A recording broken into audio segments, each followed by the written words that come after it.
국회가 최근 2년간 산업재해가 많이 발생한 기업들을 대상으로 사상 첫 산재 청문회를 열었습니다. 현대건설과 쿠팡, CJ대한통운 등 산재 다발 사업장 CEO들이 줄줄이 청문회에 소환됐는데요. 여야 의원들은 이들 기업의 산재 사고 현황을 확인하고 재발 방지책 마련 등을 촉구했습니다. 이유진 기자입니다. 국회 환경노동위원회는 오늘 산업재해 청문회를 진행했습니다. 이 자리에는 현대건설과 쿠팡, CJ대한통운 등 산재 다발기업 9곳의 대표이사들이 증인으로 나왔습니다. 조사에 따르면 2019년 7월 건설사고 신고 의무화 이후 10대 건설사 중 가장 많은 사망자가 발생한 곳은 현대건설이었습니다. 하지만 사망사고 1위 기업임에도 공공발주공사에서는 우수 등급을 받은 것으로 나타나 문제로 지적됐습니다. 봤는데 2019년도에는 6명의 사망사고가 발생을 했는데도 불구하고 공공건설공사에서는 현대건설이 우수업체로 선정이 됐단 말이에요.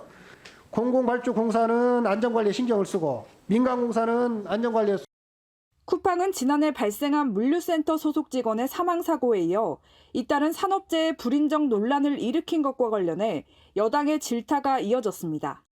2020년 우리나라 전체 사업장에서 불인정 의견을 낸 비율은 8.5%입니다. 그런데 쿠팡은 무려 28.5%, 이 3배가 넘는 수치입니다. 앞서 쿠팡은 대구 물류센터에서 일하다 사망한 27살 근로자의 과로사를 인정하지 않아 논란이 된 바 있습니다. 하지만 쿠팡의 주장과 달리 근로복지공단은 이달 초 이 근로자의 죽음을 산업재해로 인정했습니다. 노트먼 조셉 네이든 쿠팡 풀필먼트 서비스 대표는 산재 지원 개선을 위해 노력하겠다고 밝혔습니다. I do believe that we do our best to support our team in getting workers' compensation. However, now that I'm aware of the differences, we'll definitely take that away and work with our team to see what we can do to improve the situation.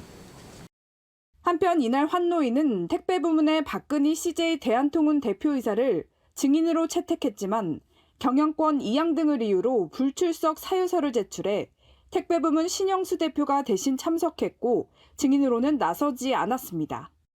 CJ 대한통운은 지난해 소속 택배 노동자의 잇단 과로사에 이어 최근 대리점 조합원 부당해고 등 논란으로 택배 노조의 비판을 받고 있습니다.